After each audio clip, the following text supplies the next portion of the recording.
ekstremitas superior atau upper limb atau upper extremity.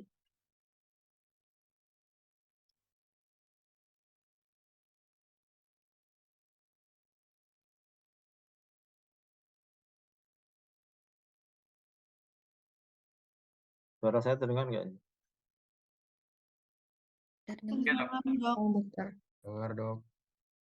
Nanti kalau nggak terdengar atau putus-putus, kamu interupsi ya. Kita akan belajar nanti anatomi permukaan dan regio, kemudian muskuloskeletal. Muskuloskeletal ini otot, tulang, dan sendi. Kemudian vaskularisasinya atau perdarahannya. Dan yang terakhir adalah inervasi atau persarafannya.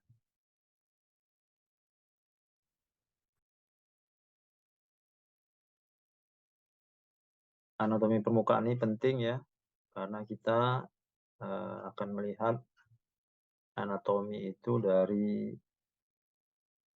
luarnya dulu ya. Sebelum kita melihat dalamnya, kita akan lihat luarnya dulu.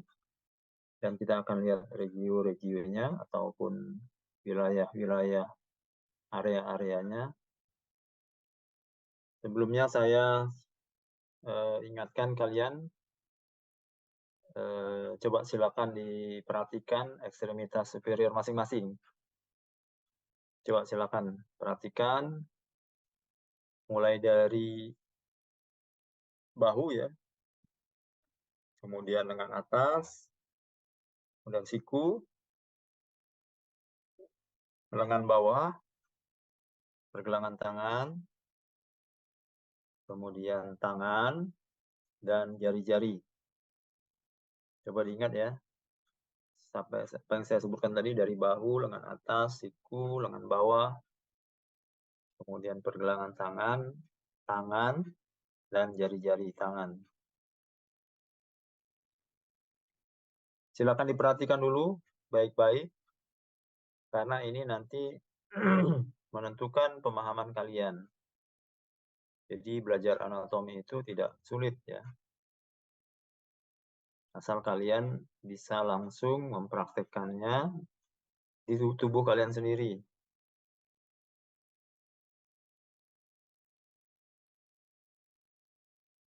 Nah ini ya bagian-bagian dari ekstremitas superior, dari mulai bahu, kemudian lengan atas, siku, lengan bawah, dan tangan.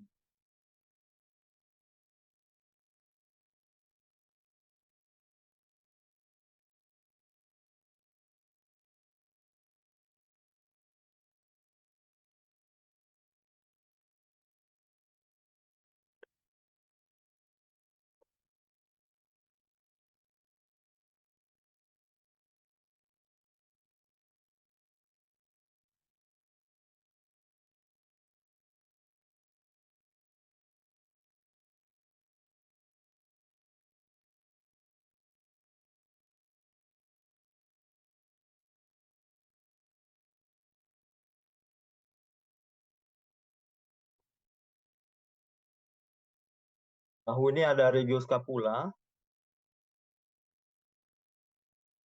tulang belikat ya, daerah belikat, kemudian regio axilla.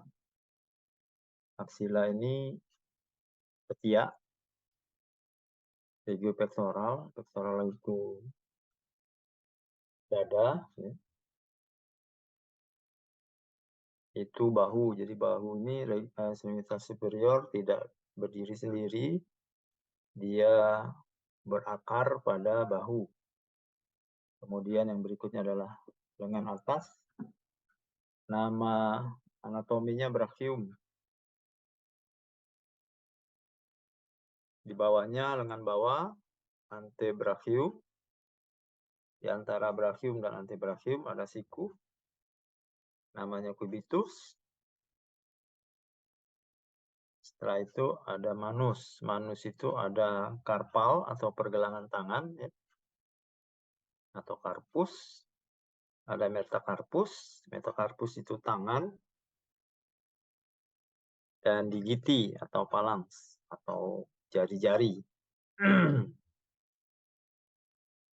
Nah, itulah segmen-segmen dari ekstremitas superior. Jangan pernah lupa ini ya, segmennya. Sebab tidak semua disebut tangan. Jadi kalau dalam kehidupan sehari-hari orang awam, semua dari bahu, lengan atas, bawah, siku, pergelangan tangan, jari-jari, itu disebut semua tangan semua. Kita nggak boleh, kalian nggak boleh menyebut ekstremitas superior dengan tangan. Tangan itu hanya ini saja ya. Bahkan tangan itu dibagi, ini tangan, dan yang ini adalah jari-jari. Tidak semua ini tangan namanya. Boleh saja jari masuk tangan, tapi penamaan tangan yang asli adalah, the proper hand adalah ini.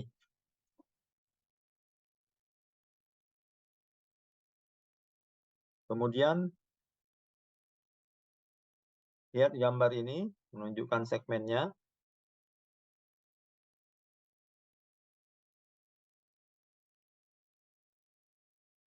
Dari mulai shoulder ini tadi,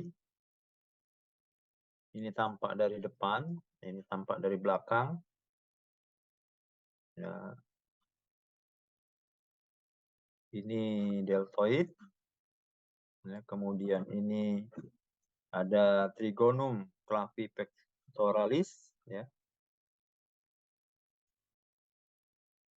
Clavi itu clavicula, pectoral itu pectoral, atau di sini deltopectoral namanya juga bisa. Trigonum deltopectoral ini, atau di trigonum clavipectoral. Kemudian ini bagian anterior brachium, ini bagian cubitus, ini anterior dari antebrachium, nah, ini anterior dari pergelangan tangan atau carpus atau carpal.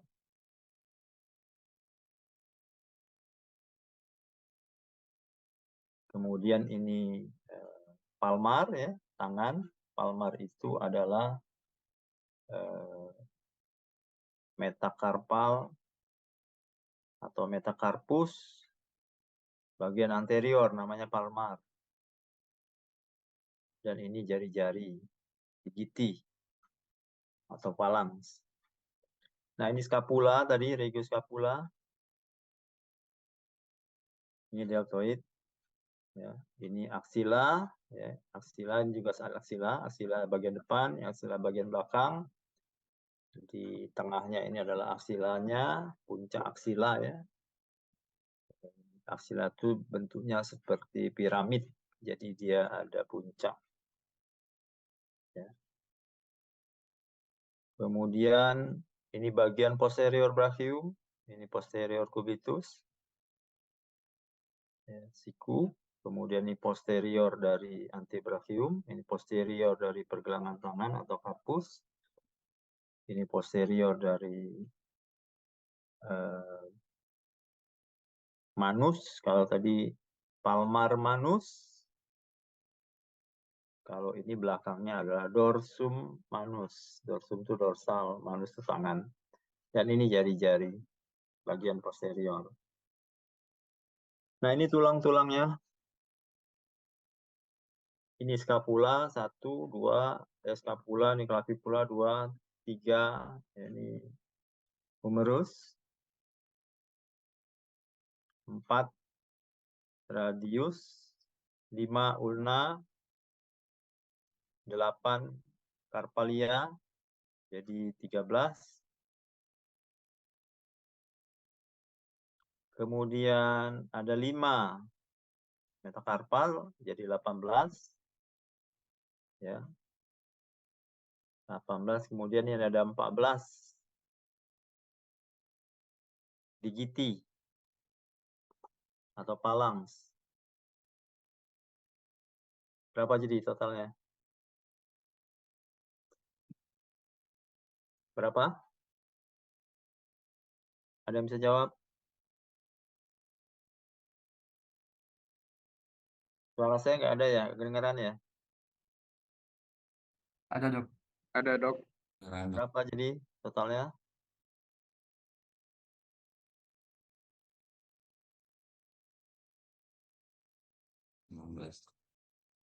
Hah?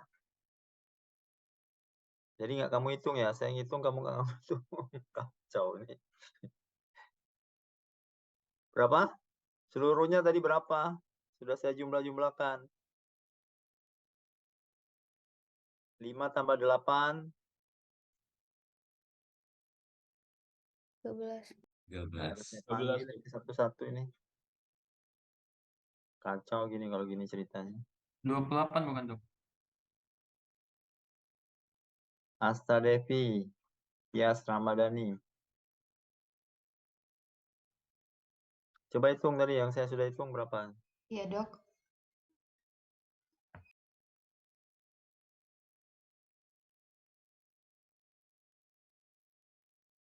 Berapa jumlahnya? Asta Devi mana orangnya?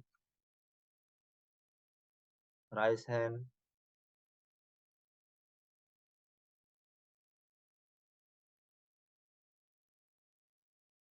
32, Dok. 32 dari mana? Perhitungannya.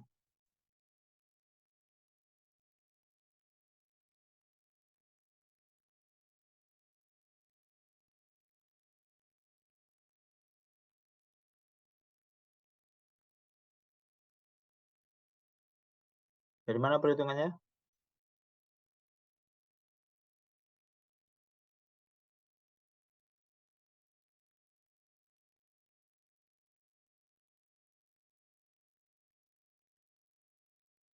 Esther Nadine Clarissa. Coba hitung Tadi, lagi. Dokter, Hitung, ulang. untuk jumlah tulang yang tadi ada di ekstremitas atas itu total 32, itu ada dari scapula, clavikula, lalu ada humerus, lalu ada yang di lengan bawah ada radius ulna, dan juga ada 8 tulang di karpus, 5 tulang di metakarpal, dan juga 14 untuk ruas-ruas jari, Dokter. Berapa jadi totalnya? 32, Dokter. Oke. Ada 32 tulang ya di sini.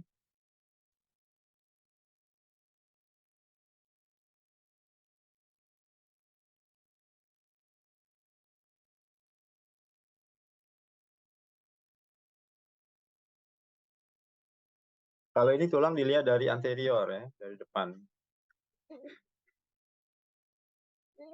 Tidak ada di sini yang tampak posterior, yang ada dari anterior.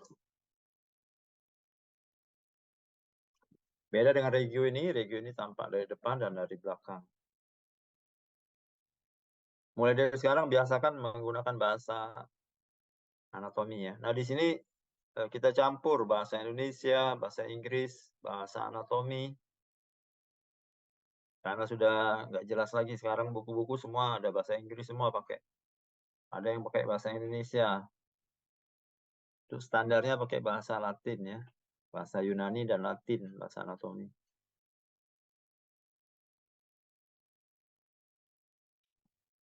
Biasakan juga istilah-istilah anatomi, proksimal, distal, ya. Antebrachium, brachium, cubitus, carpus, biasakan menyebut itu radius, ulna, ya lateral,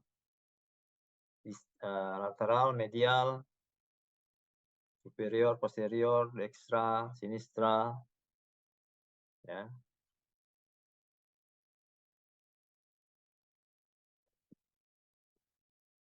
Ini posisi tulang dalam kondisi, kalau kita begini posisinya, posisi anatomi ya. Kamu udah belajar ya posisi anatomi? Oke, sudah belajar. Kalian lihat di situ tulangnya dalam posisi paralel antara radius dan ulna. Tapi ketika dia pronasi, lihat istilah pronasi, prune. Kalau bahasa Inggrisnya prune. Prune itu tengkurap, tangannya tengkurap, maka posisinya seperti di gambar sebelah kanan ini. Dia menyilang satu sama lain. Nah, ini tulang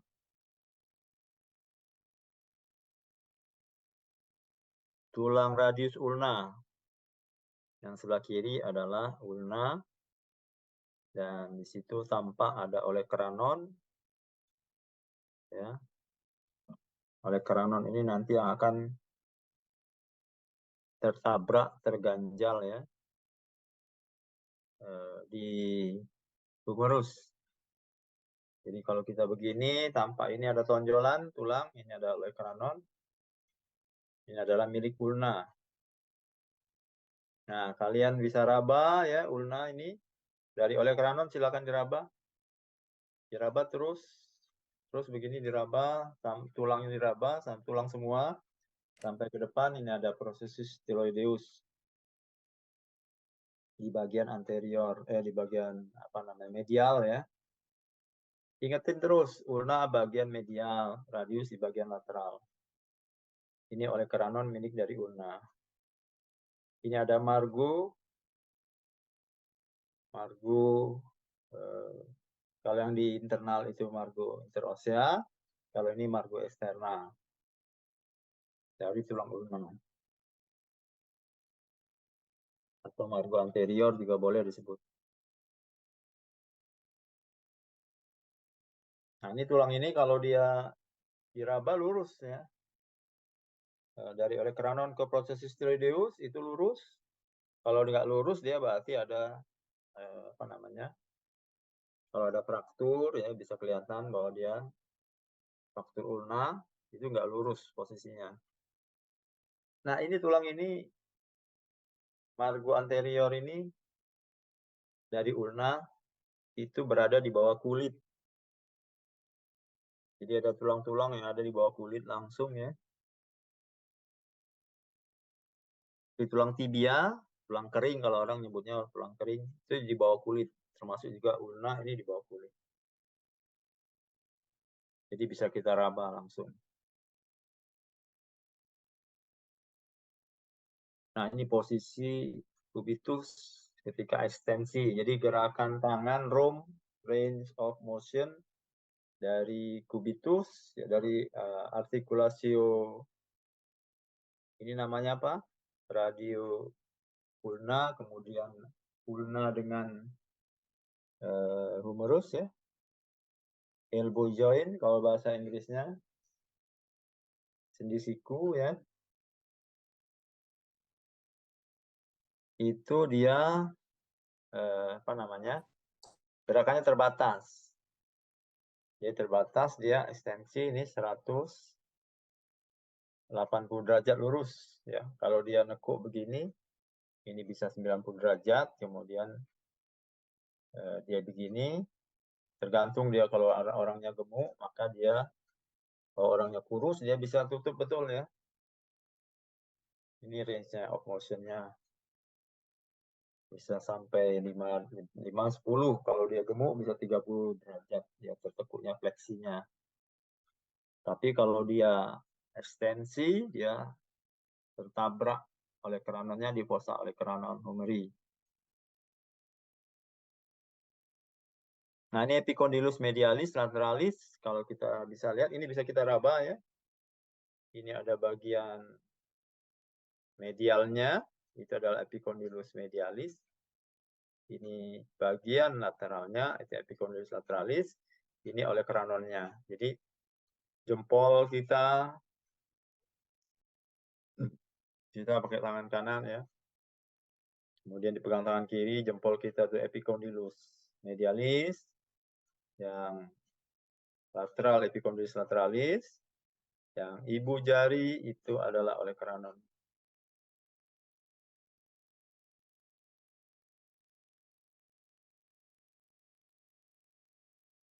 Nah, nanti di bawah epicondylus lateralis itu teraba caput radii. Lihat kalau kita gerakkan begini ya. Nah, ini ada bagian yang bergerak, ada yang bagian yang tidak bergerak. Kalau yang bagian tidak bergerak itu adalah milik humerus. Yaitu epicondylus lateralis dan medialis. Kalau kita turun sedikit ke distal, maka dia ada bagian yang bergerak. Nah, itu adalah bagian dari radius dan ulna. Itu identifikasi secara permukaan ya. Ini tadi dilihat dari lateral dan medial. Nah, kemudian kita lihat bagaimana karpalia, tulang-tulang karpalia. Ini pergelangan tangan.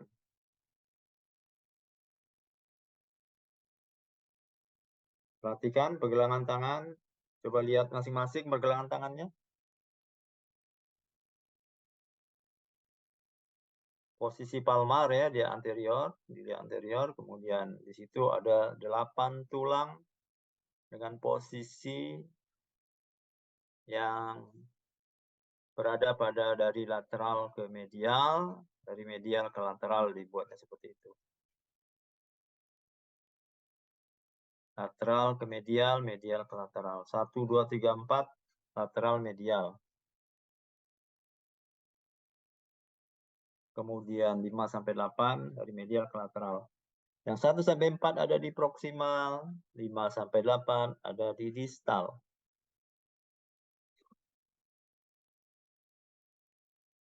Ini ada mnemonik. Mnemoniknya itu, mnemoniknya ada SLTP, HCTT. So long top part, here comes the thumb. So long top parts, here comes the thumb. Itu kalau mau pakai bahasa Inggris. Kalau mau pakai bahasa singkatan, SLTP, sekolah lanjutan tingkat pertama. HCT. HCT itu nama obat ya. HCT tinggal tambah aja T. Scapoid lunatum triquetrum pisiformis, ya, atau hamat persiformis atau pisiform. Hamatum capitatum trapezium.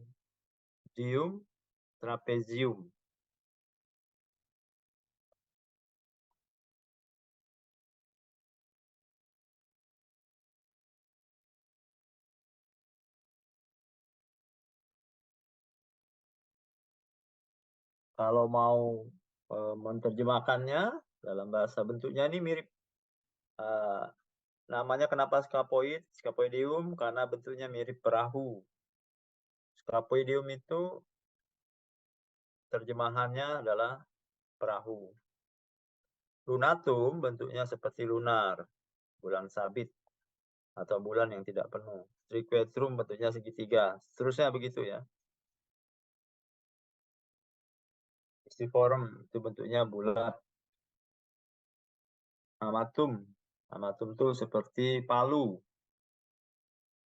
Capitatum seperti kepala. Trapezoid, trapezium yang kecil, trapezium yang besar. Bentuknya seperti itu. Nah, kita lihat di sini. Kamu coba lihat pergelangan tangannya, coba sini. Ya, seperti ini. Kemudian gerakkan ke internal, kemudian gerakan ke eksternal. Gerakan dia inversi atau internal fleksi internal begini, itu bisa 90 derajat ya. Sementara kalau gerakan yang eksternal fleksi, itu dia tidak bisa. Karena dia terbentur di antara radius dengan scapoideum. Sementara kalau di ulna itu dia tidak berartikulasi, tidak bersendi langsung dengan ulna ya. Jadi ada celah di sini sehingga gerakan lateral ataupun lateral sini ke lateral ke internal itu bisa 90 derajat, sementara ke eksternal itu tidak bisa 90 derajat. Ini dilihat dari dorsal, dari belakang ya, dari punggung tangan seperti ini. Nah, kita bisa meraba ya. Kalau mau kita raba,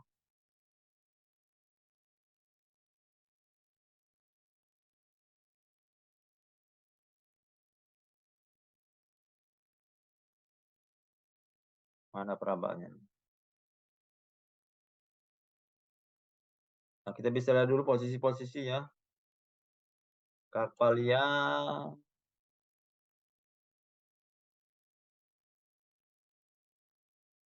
ini tulisan atomnya masih.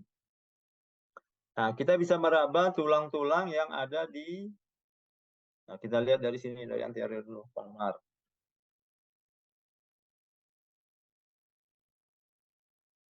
Ini kita bisa raba yang di posisi apa namanya? Medial ya. Nah, inilah Aziza kenapa? Maaf dok, sepertinya otomatis saat mengangkat tangan dia langsung ada upper hand. Oke. Ini kalau ada mau tanya silakan ya. Diinterupsi aja langsung. Ini kita bisa raba ada tulang sini menonjol, ini pisiform ya. Pisiformis. Jadi setelah ini kita raba, kelihatan nggak tangan saya? Kelihatan? Gambar saya jelas nggak? Lihat, Dok. Ini ya gini ya. Nah, ini kan nggak ada tulang nih dari mulai apa namanya? Processus styloideus ulna. Kemudian kita ke distal terus tidak teraba apa-apa, ada cekungan. Baru kemudian setelah itu teraba ada tonjolan di anterior, di palmar. Ini adalah pisiformis. Kita tarik garis ke lateral. Lateral itu ke arah tenar ya. Ini tenar namanya. Tenar. Di bawah jempol itu tenar namanya. Kalau di bawah kelingking hipotenar. Nah ini di tenar sebaliknya itu ada scapuidium. Jadi ada dua titik benjolan di lateral dan medial itu pisiform dan scapuidium. Nah nih kalau jari tangan saya, jari telunjuk saya itu menunjuk ke scapuidium.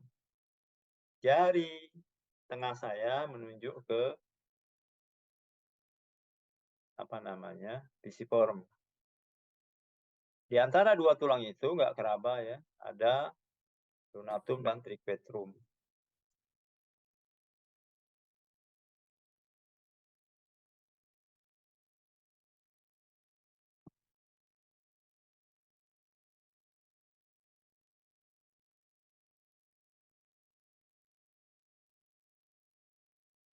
Nah, kemudian kamu nanti akan terlihat ya nanti. Udah sampai di sini dulu yang karpalia ya.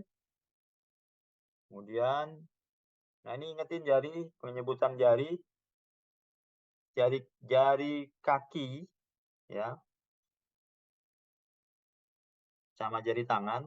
Ini yang nomor 1 itu jempol ya, selalu jempol nomor 1.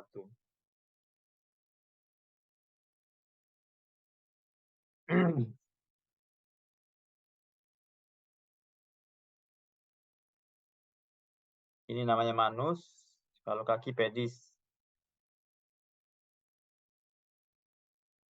Pedikur, manikur ya.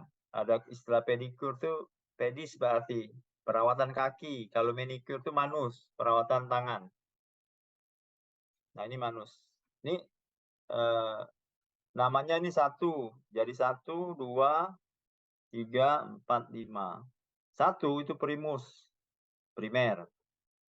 Primus, fundus, tertius, ya. Quartus, 4 ya.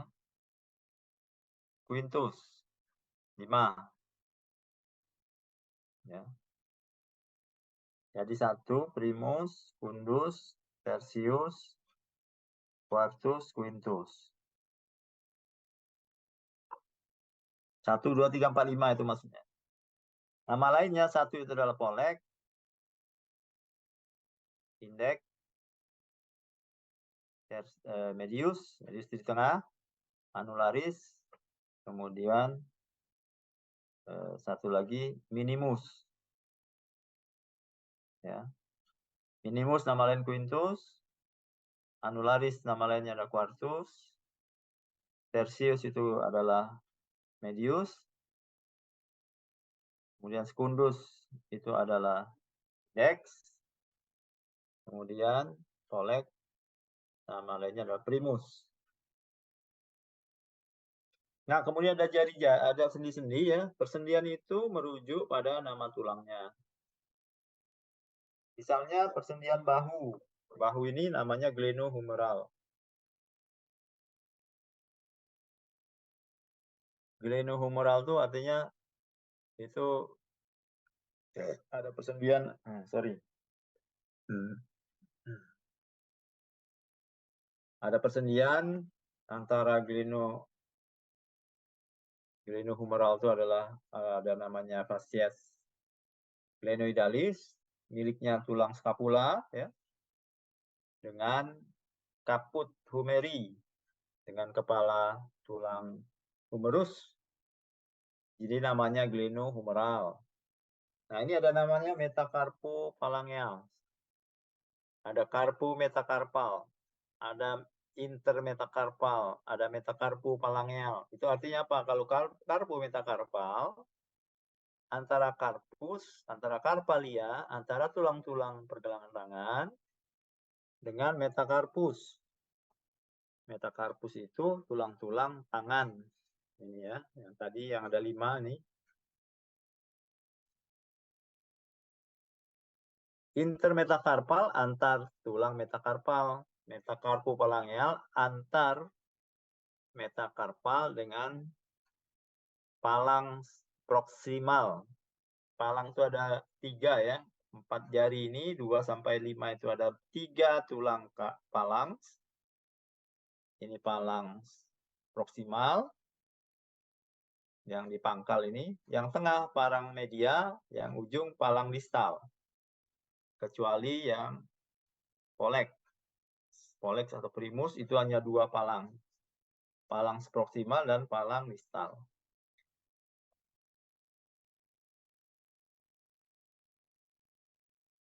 Jadi kita anatomi permukaan atau surface anatominya merujuk pada tonjolan-tonjolan tulang. Nah, ini ya. Kalau antar carpalia dengan metacarpal jadi carpo metacarpal. Kalau antar metacarpal intermetacarpal. Kalau metacarpal dengan palang proksimal ini metacarpophalangeal namanya persendiannya. Kalau antar palang ini namanya interphalangeal. Persendiannya seperti itu. Ini dilihat dari posterior.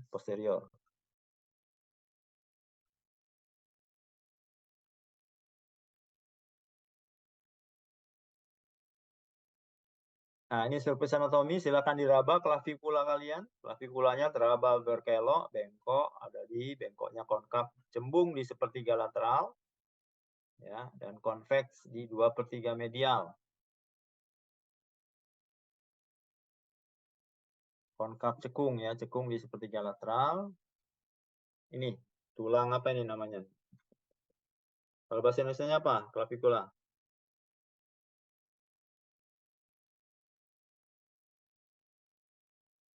Izin menjawab, Dok. Afin, Tulang selangka bukan?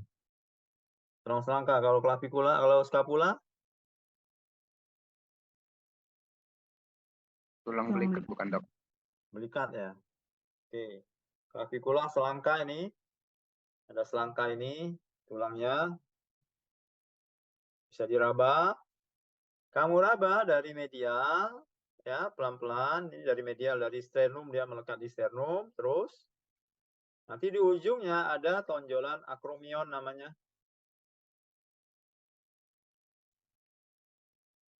Akromion itu milik skapula, tapi kita kalau mau meraba mulainya dari klavikula, karena di situ ada persendian antara klavikula dengan akromion.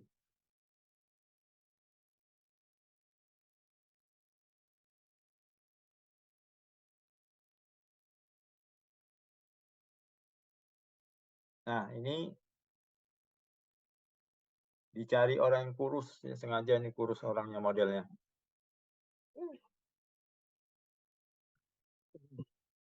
Itu ada otot-otot. Selain tonjolan tulang, itu ada otot-otot yang bisa menjadi patokan dalam anatomi permukaan ya. Itu ada batas.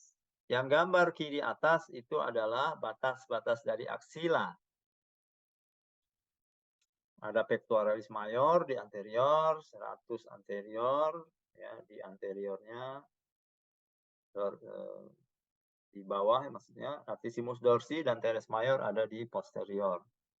Kemudian di itu apa namanya di brachium, ya, itu batas-batas otot-otot di medial dari brachium itu yang menjadi batas lateral dari apa namanya aksila. Aksila itu bentuknya seperti piramid terbalik. Kalau kamu raba aksila kamu ya, yang bau itu puncaknya ada di ya itu yang kamu raba ke dalam itu. Kemudian kamu bisa lihat di situ ada vena di tangan di pergelangan tangan ya, jangan sebut tangan. Pergelangan tangan, pergelangan atas, cubitus, kemudian antebrachium, brachium, cubitus, antebrachium. Itu tampak vena-vena di bawah kulit. Nah, vena-vena ini penting nanti untuk pasang infus, untuk ambil darah.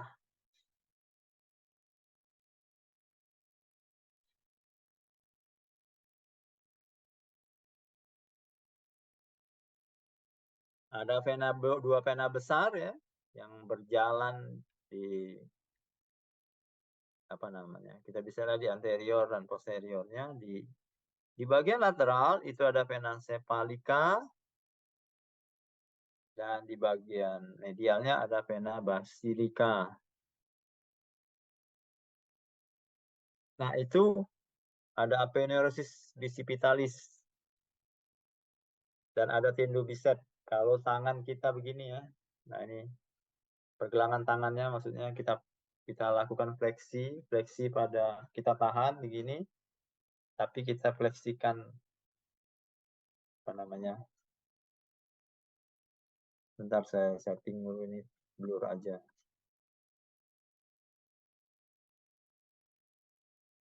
Mana settingnya? Posisinya di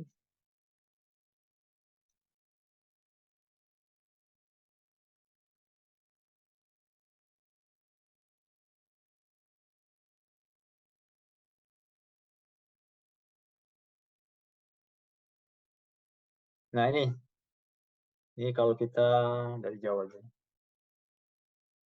Ini kita fleksikan, kita tahan, kemudian kita fleksi gini, fleksi itu begini ya, menghasilkan sudut namanya fleksi.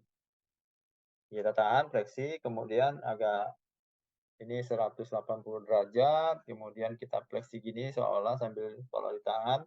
Ini ada, lihat ini ada seperti tali gitu ya, tipis seperti tali kecil. Kemudian di tengahnya ada tali besar di bawahnya dikit. Nah, itu ada aponeurosis yang seperti tali kecil itu aponeurosis bicipitalis. Kemudian yang besar di bawahnya ada tendon biceps. Ini kalau ada bisa digerakkan di sini seperti apa gitu ya. Mulut di apa namanya? Seperti apa sumo ya, berbulat sumo. Diginikan gitu. Nanti akan keluar platisma di sini, kemudian otot-otot apa namanya? Dectopectoral ya, trigonum dectopectoral ya atau clavipectoral. Ini muncul di sini, ada segitiga. Kemudian pectoralis major ya dan seterusnya. Semua tampak ya. Nah, anatomi permukaan itu penting nanti di klinis ya, secara klinis pada pasien itu untuk penentuan tindakan atau penentuan posisi atau penentuan apa saja struktur yang ada di bawah dari anatomi permukaan tersebut. Kita ambil contoh misalnya dektopektoral ya, misalnya ini. Ini bisa menjadi apa namanya untuk menunjukkan posisi sendi kaput dari humerus apabila ada fraktur misalnya. Kemudian ini tadi aponeurosis bicipitalis atau tendobicep ya. Kita akan tahu di mana letak denyut ya. Arteri brachialis. Itu contoh-contoh manfaat dari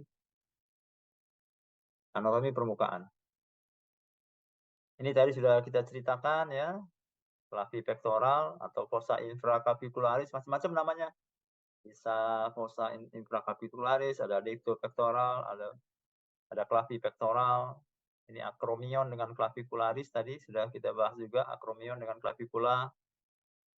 Nah, ini axilla juga sudah kita bahas. Jadi di axilla itu kamu ketika masukkan tangan di ketiak, kamu bisa rolling nanti beberapa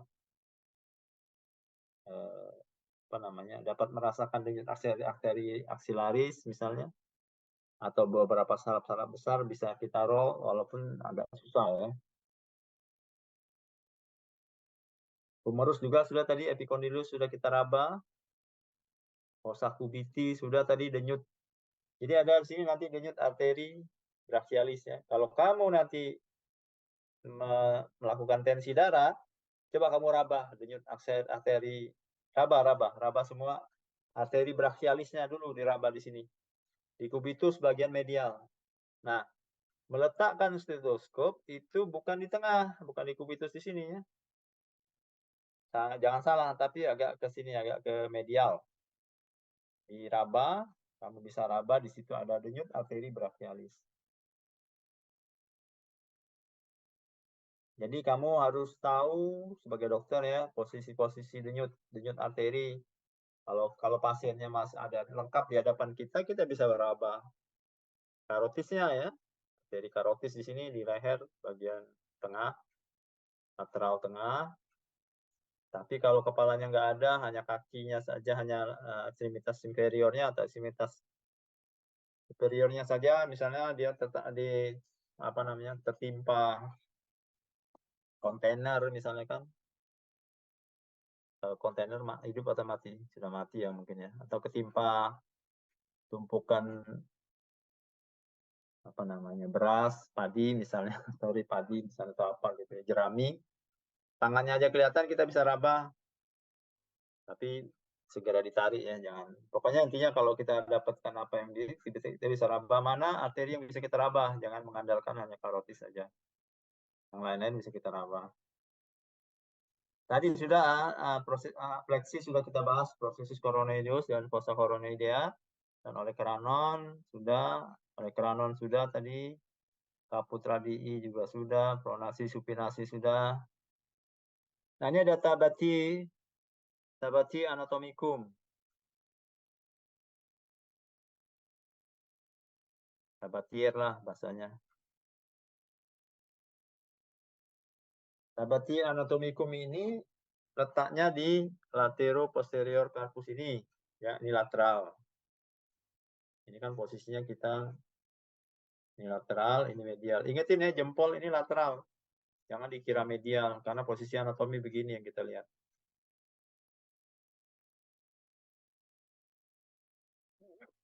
Kalau kita ini posisikan seperti ini, sorry, kelihatan ini. Nah, ini seperti ini, agak kalau poleksnya ini kita abduksi dan ekstensi.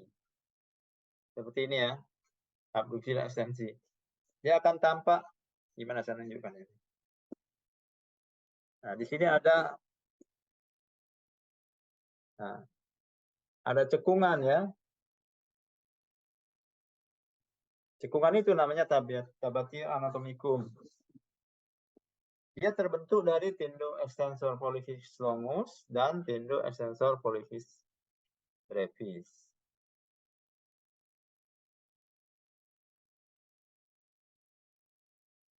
Kalau kamu beruntung, di situ kamu bisa raba ada denyut, arteri radialis. Tapi ini kecil sekali, sudah ramusnya, ya sudah cabang. Agak ditekuk dikit supaya kelihatan.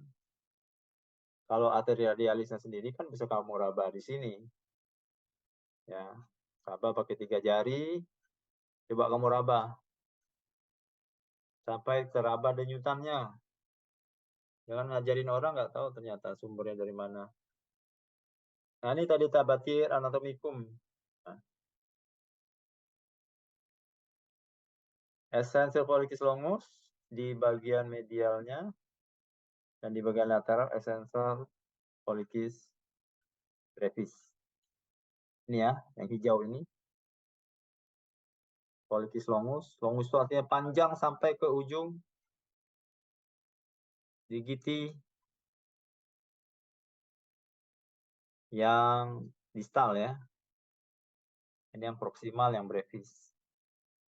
Ini tindo-tindonya, tindo otot. Yang ini abduktor pollicis longus. Nah, inilah letaknya. Di sini ada vena, masuk di sini ada arteri. Ini arteri radialis, cabangnya kecil. Tadi bisa kita raba, kalau beruntung ada bisa teraba. Nah, kemudian kamu coba begini, tangan, apa kehilangan tangan kita lihat ya. Nah, sedikit digenggam, dikepal, dipleksikan ya, dipleksi begini, fleksikan pelan-pelan, agak kuat dikit, sehingga muncul tendo-tendo. Di sini ada tendo-tendo ya.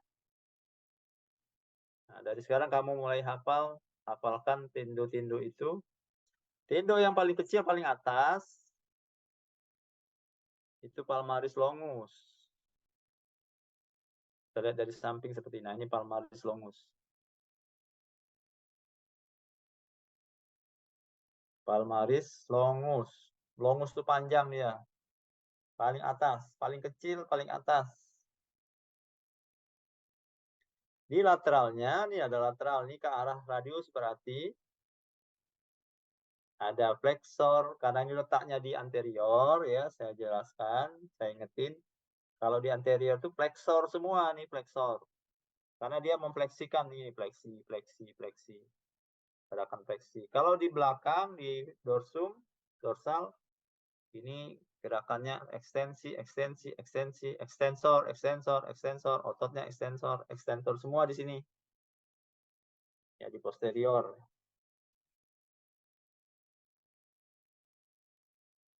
Balik lagi di sini, tendonya. Jadi palmaris longus, ini ke bagian radius, flexor carpi radialis. Artinya apa? Ini tendo untuk, ini tendo otot-otot dari otot-otot yang fungsinya memfleksikan. Carpi itu karpus, tangan di sisi radius. Sementara yang di sisi ulna ini tampak menonjol ya. Yang di ulna. Ini ulna ini paling pinggir nih, ada cekungan setelah palmaris longus, cekung gitu, kemudian di paling pinggir ada flexor carpi ulnaris. Nah, ada banyak ilmu kamu dapat. Belum bedah mayat aja udah tahu ilmunya.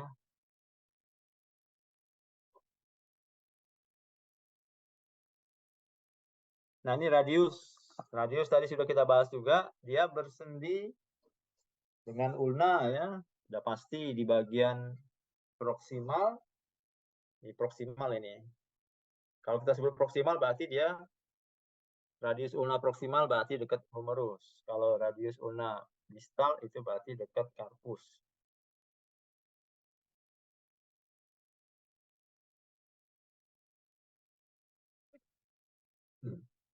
Yang distal itu bersendi di bagian medianya dengan ulna. Itu radius yang bagian distal ya. Kemudian di ujung distal, dua tulang carpalia tadi, scapulium dan lunatum, itu yang bersendi dengan apa namanya, radius di bagian distal.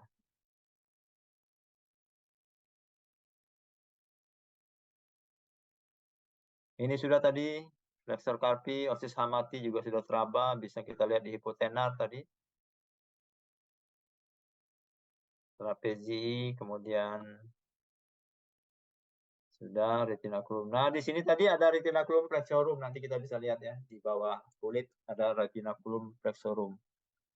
Itu adalah fascia ya, yang membatasi ya, cekungan pada karpus, tulang-tulang karpalia, dan dia nanti akan membentuk tunnel, membentuk terowongan, namanya apa? Namanya kalau dia penyakitnya itu carpal tunnel ya, CTS, carpal tunnel syndrome. Jadi namanya apa namanya, tunnel carpal. Carpal itu pergelangan tangan. Ada terowongan carpalia. Terowongan carpal itu berarti terowongan yang berada di pergelangan tangan.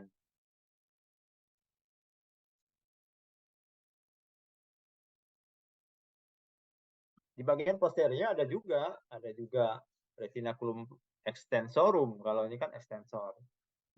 Kalau di anterior flexor. Ini tentang polek. Dua palang saja, adusi, dan seterusnya. Sudut fleksi tanda di polek itu ya. Sudut fleksi pada jari-jari ini. Ini romnya.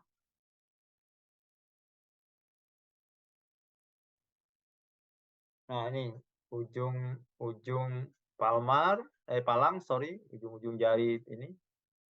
Dia 2 dan 5 sampai 5 ya, dia akan menyentuh palmar manus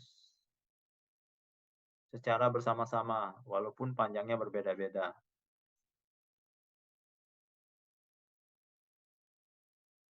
Dia kan panjangnya nih beda-beda nah. Tapi dia ketika di begini kita tutupkan, dia menyentuhnya bersamaan.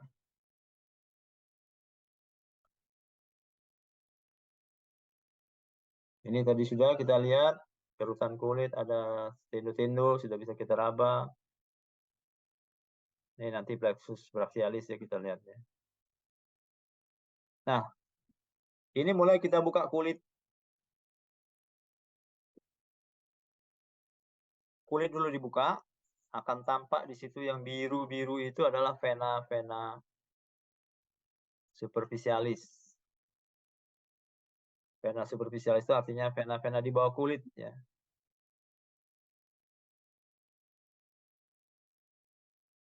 Vena di bawah kulit ini yang tadi kita sebut sebagai vena basilica dan cephalica. Cephalica yang ada di lateral, basilica yang ada di medial. Ini yang di lateral, ini yang di medial. Nah, dua vena ini nanti beranastomosis, berhubungan satu sama lain. Anastomosis artinya ini ada vena mediana cubiti. Daerah ini difiksasi oleh aponeurosis dan oleh fascia-fascia lain sehingga daerah ini venanya itu mantap terfiksasi.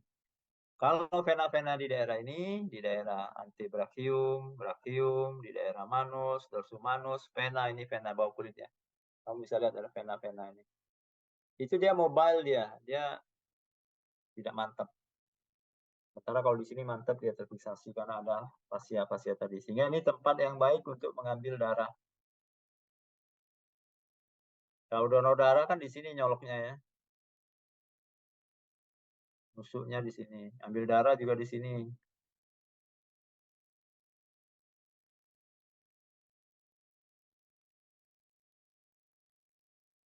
Nah, nanti ada saraf-saraf kutaneus. Jadi yang ada di lapisan di bawah kulit, satu ya, ingetin. Vena superficialis. 2, saraf-saraf kulit. 3, jaringan lemak. 4, itu aliran limfe. Itu yang ada di bawah kulit. Setelah itu, ini yang 4 ini Namanya fascia superficialis. Habis itu di bawahnya ini yang warna putih-putih ini, garis-garis ini. Itu fascia profunda. Ini biru warnanya, vena. Yang hitam-hitam ini saraf kulit. Serabut-serabutnya ya, halus-halus ini. Kalau aliran limfe nggak bisa kelihatan. Jaringan lemak di beberapa tempat tebal jaringan lemak, beberapa tempat tipis bahkan tidak ada. Nah, nervus atau saraf kulit, nervus cutaneus, kutan itu kulit, cutaneus. Saraf cutaneus dia nanti membentuk dermatum. Ini dari posterior ya, tampak posterior, tampak dari dorsal. Nah, nanti ada yang namanya dermatum. Nah, ini dermatum namanya.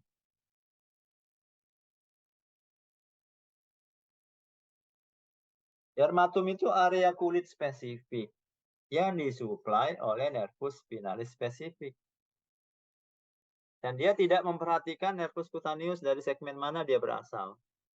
Jadi gini, kamu bedakan antara nervus cutaneus dengan dermatum.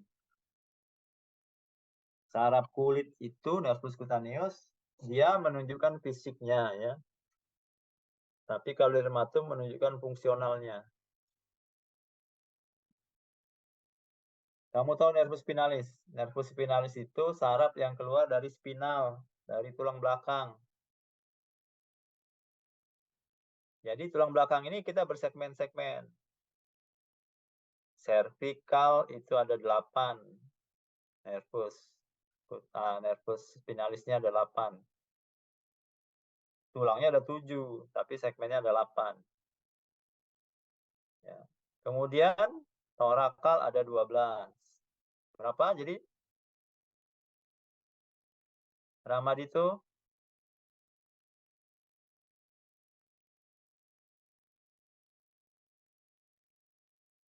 cervical ada berapa Ramad itu? Vertikal ya, Dok. Nervus spinalis 7, Dok. cervical Hamzah Fansu. Izin jawab, Dok. Untuk layar ada 7, Dok, setahu saya. Sarafnya ada berapa? Hamzah? Iya, Dok. Berapa pasang nervus spinalis di leher cervical? Nah, kamu enak sekarang bisa googling. Yang takut-takut ditanya, siap-siap googling. Berapa segmen nervus spinalis? Ada berapa pasang?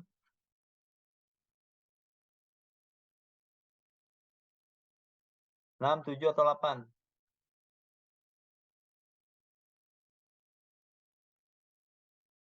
Hamzah mana? Nggak bisa jawab. Aisyah Putri Fadila. Izin, Dok. 8 bukan, Dok. Siapa yang jawab itu? Hamzah, Dok. 8. 8 apa 7?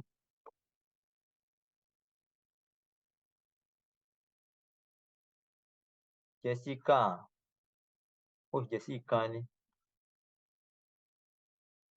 Oh, Jessica yang lain ya, mahasiswa ya, bukan siswi ini, bukan Jessica yang lain. Jessica Angel. Iya, Dok. Ada berapa? 8 saraf servikal, Dok. Berapa? 8 pasang saraf servikal. Ini ada 8 tuh, ada C8 tuh. Iya. Jadi, nervus spinalis itu ada 8 di cervical. Kemudian torakal ada berapa? Mutia? Mutia ada berapa di sini? Nama Mutia ada berapa? 1. Mutia Zahra, kakak. Torakal ada berapa spinalisnya?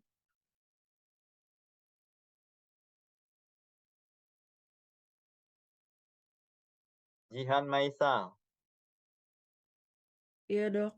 Ada berapa torakal spinalis Di Torakal. torakal tadi kalau nggak salah dokter bilang ada 12. Iya, saya bilang 12. Benar nggak itu?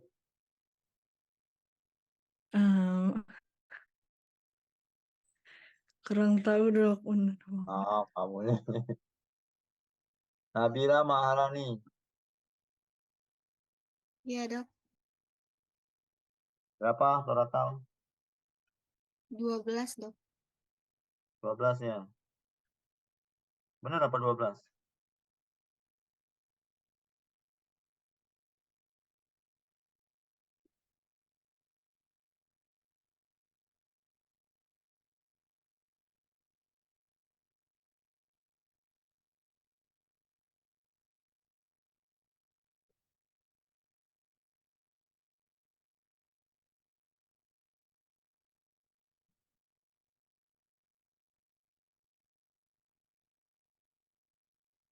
Belas. Kemudian Lumbal berapa? Husein Abid. Ya dok, bisa diulangin dok. Lumbal. Lumbal dok. Apa Lumbal itu maksudnya? 5 bukan dok. Segmen Lumbal. Kemudian bawahnya apa? Nadira Rizky Alifa. Di bawah Lumbal apa? Sakral bukan dokter. Berapa segmen? 5. 5 ya? Ih, 5 atau? kurang yakin dokter saya. Kurang yakin. Minta bantuan siapa kamu supaya yakin? Sebutkan. Ya, bantuan temanmu ya. Coba tanya siapa temanmu yang kamu mau panggil.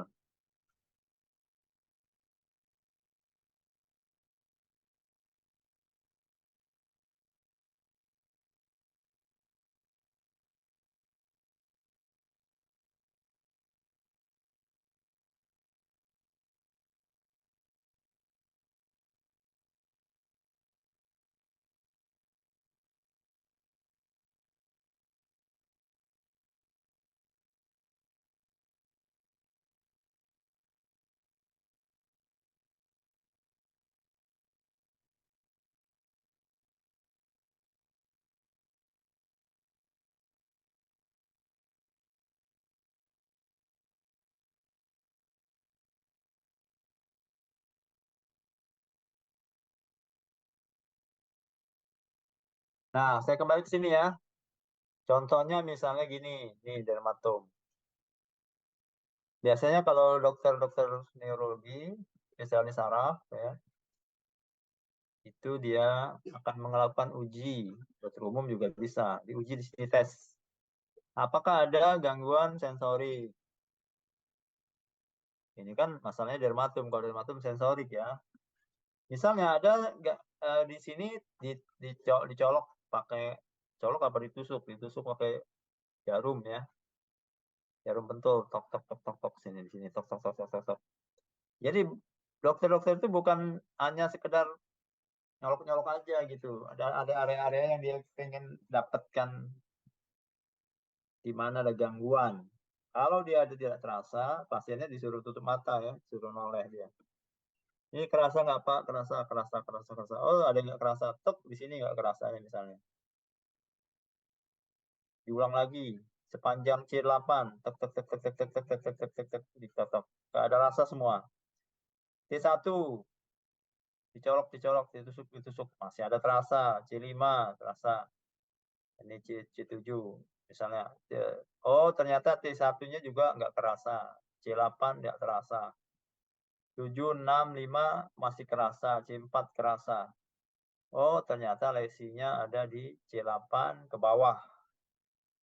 Itu dermatom itu ya. Ini vena superficialis sudah tadi. Sudah kita jelaskan. Mediana cubiti itu namanya yang ada di tengah ya. Ini mediana cubiti nanti dia fungsinya untuk mengambil darah. Ini tadi mediana cubiti. Vena ini dia tidak tetap beda-beda ya. Arsitektur vena itu bawah kulit itu berbeda-beda tiap orang. Perhatikan ya, vena itu ada yang di bawah kulit, ada yang di profunda di dalam, ya, di otot. Di bagian dalam ada. Ini tadi untuk ambil darah, masukkan obat, dan sebagainya. Aliran limfe ini nggak bisa kelihatan. Ya. Ini alirannya. Nah, perhatikan di sini ada nodus simpaticus. Ini nodus simpaticus namanya. Nodus itu kelenjar. Simpaticus itu limfe. Kelenjar-kelenjar ini suatu saat dia akan membesar. Pada kondisi apa? Terjadi infeksi di distal ya.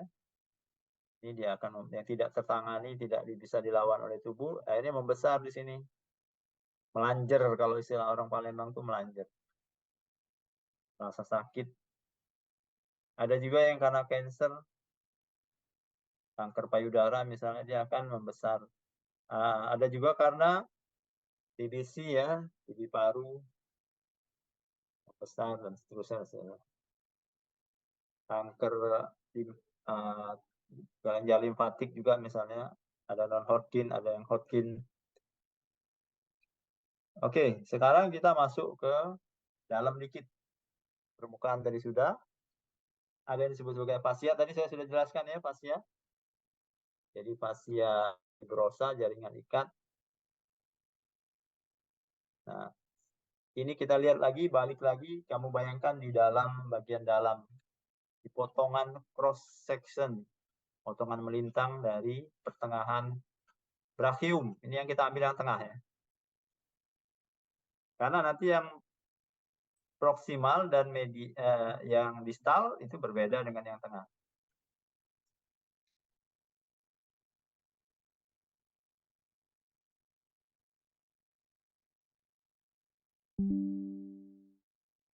Lihat dari luar dulu ya.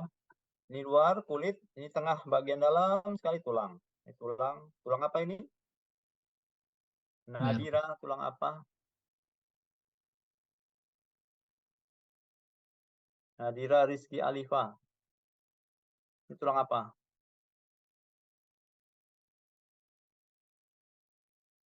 Mana Nadira Rizky Alifa? Saya dokter. Kalau dipanggil namanya sebutkan ya. Buka mic-nya. Iya, saya dokter. Ini tulang apa?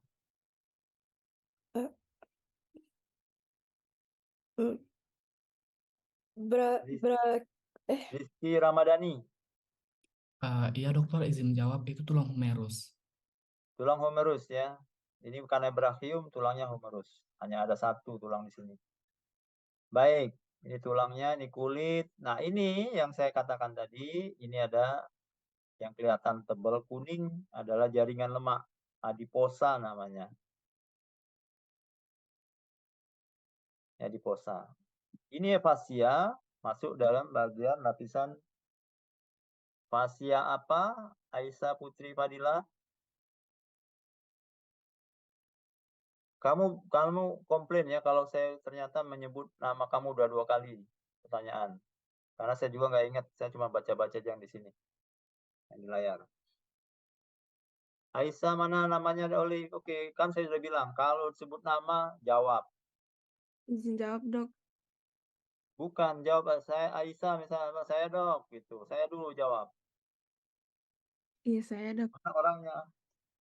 Oke, ini fascia apa namanya?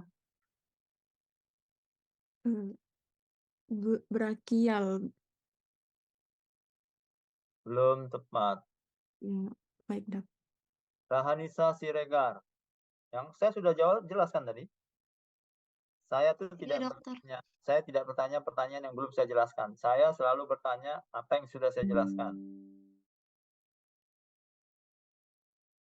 Apa tadi? Orangnya mana? Saya dokter. Fascia apa ini? Fascia superficial dokter. Fascia superficialis.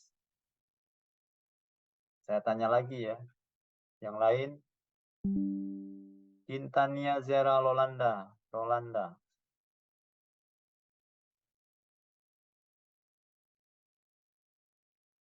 Nggak jawab. Quintania Zera Rolanda. Mana orangnya? Ya, Dok.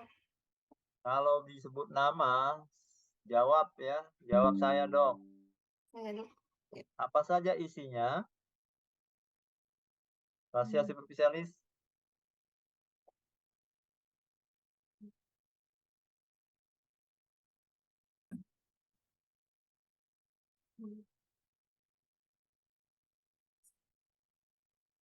Tania Putri Zahira. Saya dok, Ya, apa isinya? ada syaraf kulit, jaringan lemak, aliran limfe, sama vena sama arteri dokter. Arteri mana? Vena superficialis doang dokter. Vena Di bawah. superficialis saja ya, tidak ada arteri. Di superficialis tidak ada arteri. Walaupun ada arteri yang teraba, posisinya bukan di superficialis. Gawat kalau ada arteri di superficialis. Oke, ini fascia superficialis. Kamu bisa lihat ya. Secara global dulu dijelaskan, saya jelaskan. Pada ekstremitas superior itu dibagi ya, diciptakan oleh Allah, oleh Tuhan, semua itu diciptakan ini sempurna sekali. Superficialis tadi nggak ada arteri, ada lapisan kulit, fascia superficialis, fascia profunda. Nah, di bagian profunda ini ada seluruh ekstremitas superior itu terbagi menjadi 2 kompartemen, 2 ruang. Ruang depan, anterior, dan ruang belakang, posterior ya. Seluruh ya, dari mulai proksimal sampai ke distal. Tentu manus enggak, manus digiti enggak. Jadi dari brachium, antebrachium itu semua dibagi menjadi 2 kompartemen depan dan belakang. Coba pertanyaan saya.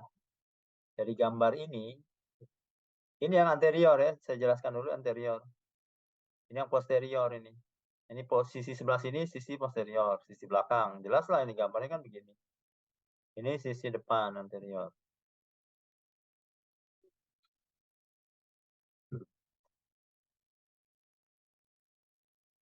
Saya bagi ini ya. Gimana caranya bagi pointernya? Share. Annotation for others. Annotation, annotate. Bisa lihat anotasi saya? Halo? Tidak, Dok. Belum ada, Dok. Belum? Belum, Dok. Who can see what you see here? Everyone is the meeting. You can. Oh, ini. Mana nge-share-nya nih?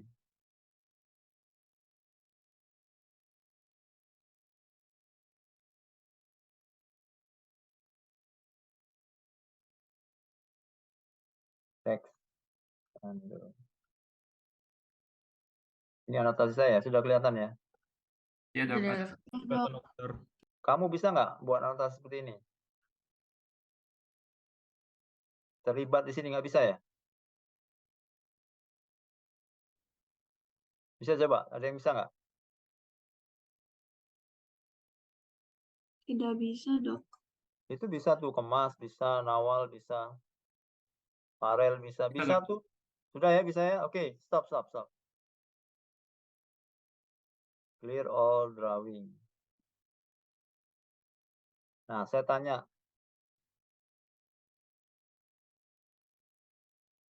Siap-siap ya. Violeta Windy. Kamu tunjukkan dengan anotasi garis batas kompartemen depan dan belakang. Coba mana anotasi kamu coba? Saya, Dok. Bentar, Dok. Ya, coba dulu di tempat yang putih. Nah, oke, Violeta, silakan. Garis. Seret dari samping kanan ke samping kiri, dari kiri ke kanan sama aja, serah.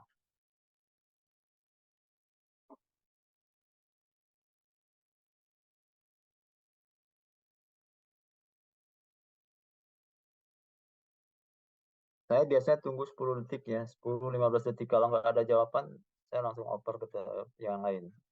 Garis apa tadi, Dok? Batas antara depan dan belakang, kompartemen depan dan belakang. Yang memisahkan.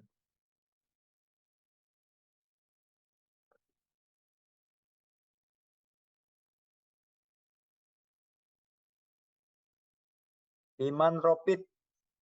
Iman Ropit, coba buatlah garis. Kalau kelihatan dokter garisnya, Dok. Kelihatan, kamu ganti aja garis yang mana, jangan hijau. Hijau bolehlah, terserah. Oke. Siapa kamu tadi? Ropit. Warnanya apa? Hijau. Coba, silakan garis. Ini yang kompartemen depan atau anterior. Ini yang kompartemen belakang atau posterior. Mungkin batasnya di sini sama di sini.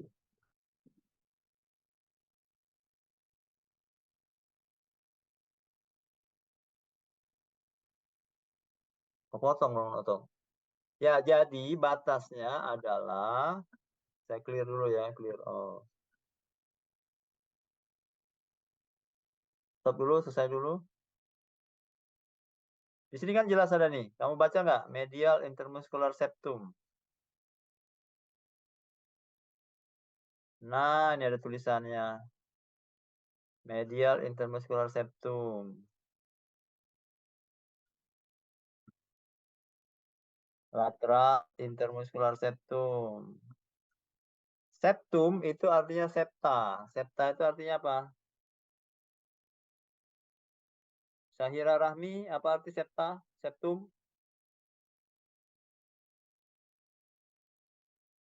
Jawab dulu, nama saya Dok. Syahira. Saya sering, Iya, Dok. saya berkali-kali kalau nama kamu dipanggil, saya Dok.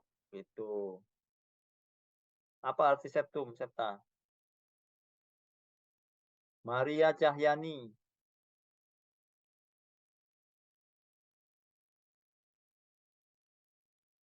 Ya, Dok. Saya Dok. Saya, Dok. Maria Cahyani. Saya, Dok. Ya. Apa arti septa, septum? Mungkin dinding pemisah, Dok. Dinding pemisah antara aku dan kamu. Septa, septum itu pemisah ya. Nah, ini lihat. Ini kelihatan nih septum. Ini septum. Jadi batasnya kompartemen itu ini dari sini nih. Nah, yang ini tadi Iman tadi ya, Imam apa Iman tadi. Nah, ini yang anterior, ini yang posterior. Tuh kelihatan.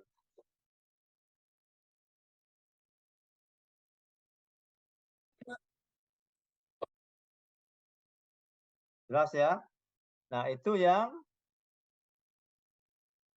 di brachium. Kita clear dulu, clear all.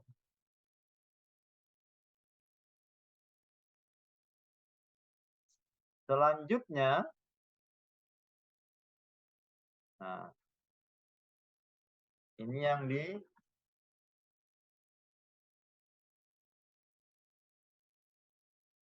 distal. Kompartemennya gitu. Banyak Mas ini. Mana di distal ya?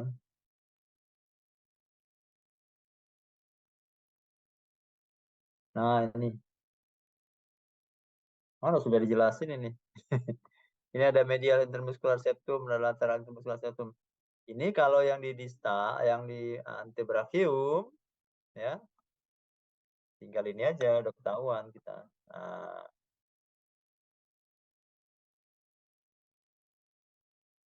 Nah, ini yang anterior, ini yang posterior, ya. Oke. Nah, kenapa dibagi menjadi dua? Karena gerakan pada ekstremitas superior itu dia fleksi ekstensi, lebih banyak fleksi ekstensi, ya.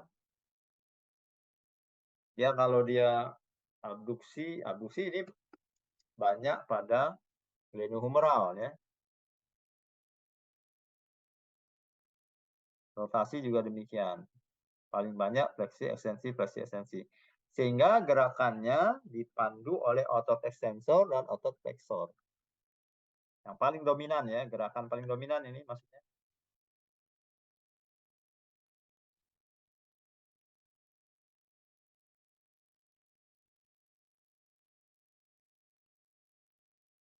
Kita break sebentar ya, 5 menit.